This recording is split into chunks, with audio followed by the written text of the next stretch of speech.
de la mano de la doctora Julia Estrada. Muy buenas tardes.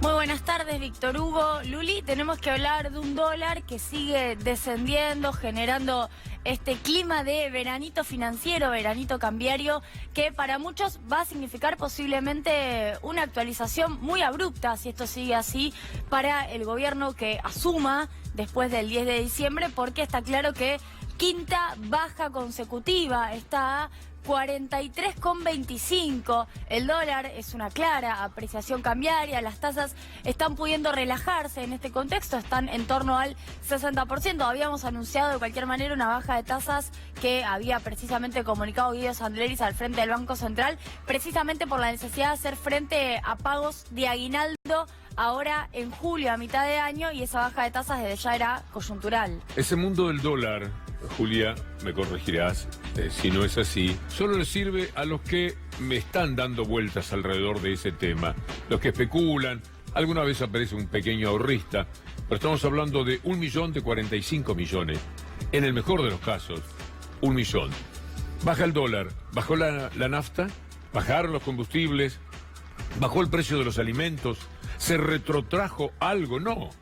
Cuando sube el dólar, determina, y así se explica, que por eso suben los combustibles y que por eso sube todo.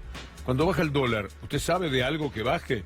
No, para nada. Quiere decir que es un tema aparte, un tema que tiene que ver con la cuestión electoral y que le está costando paralelamente al país enormes disgustos a futuro.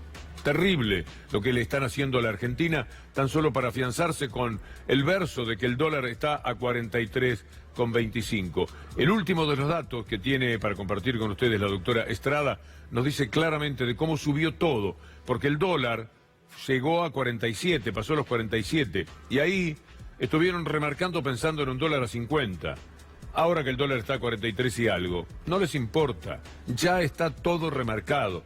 Y apenas haya un movimiento, vendrán otro tipo de remarcaciones a partir de un dólar pensado mucho más alto que este que tenemos, Julia. Víctor Hugo, me sumo a lo que dijiste anteriormente respecto de cuántos son los preocupados por el dólar en términos de su capacidad de compra para ahorrar. Los compradores, según el balance cambiario del Banco Central que publica todos los meses, son en torno a 1 millón de personas. 1 millón de personas en Argentina son las interesadas en adquirir en gran medida este tipo de moneda extranjera, con lo cual es un segmento muy acotado de la población. Vamos ahora sí, Víctor Hugo, a los otros datos. Quiero decirte que este dato de 40% de inflación estimada para 2019, en realidad es una corrección para abajo, claro, es una corrección. Habían estimado el mes pasado, el mes anterior en realidad, mayo, habían estimado 40,3.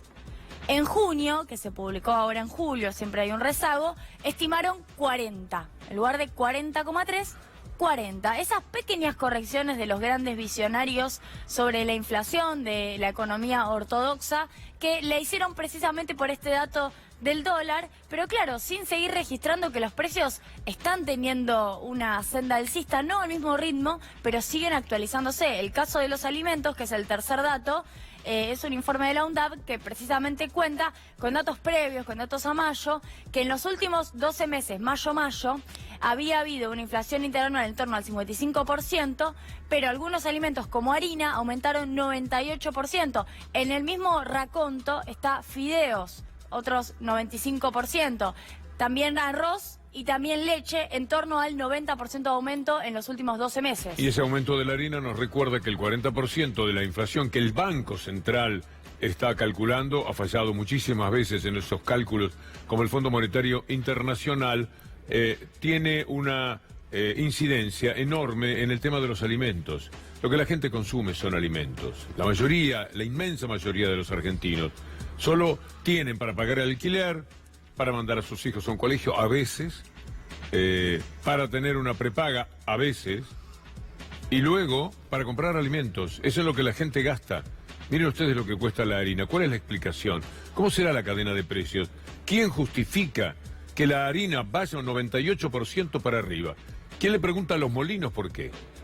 O a los productores, pero estoy seguro que el productor no es el problema. Es lo que viene después en la cadena, Julia. ¿Cómo le explica el panadero al cliente que no lo está robando? Que es un problema que tiene porque el panadero es el que da la cara. Entonces dice, el kilo de pan tanto. ¿Usted me está robando, vecino? Porque los panaderos son amigos del barrio. Es tremendo lo que sucede en esto, ¿eh?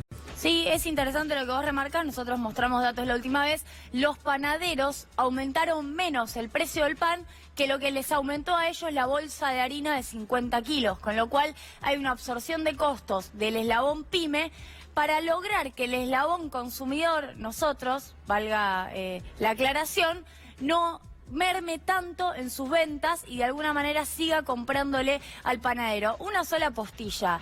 En el marco de la discusión sobre Unión Europea-Mercosur, si Argentina amplía su mercado, que en el único rubro en que lo haría serían bienes agrícolas, ampliaría, por ejemplo, su mercado en trigo, soja, podríamos decir. Bueno, ante la desregulación que ya existe, con retenciones que posiblemente desaparezcan en el marco de ese acuerdo que impide retenciones, subsidios y otro tipo de barreras arancelarias, lo que puede terminar pasando es que se quiera aumentar la cuota de exportación y que en Argentina todavía sea más caro el trigo, la harina y el pan, porque tenemos la particularidad de exportar lo mismo que comemos. Y cada vez la derrota será peor, sencillamente porque como no tienen obligación de liquidar los dólares, parece mentira, después de la mejor cosecha que se pueda uno imaginar, como un 30% más que la anterior, después de todo se entró menos dinero en dólares.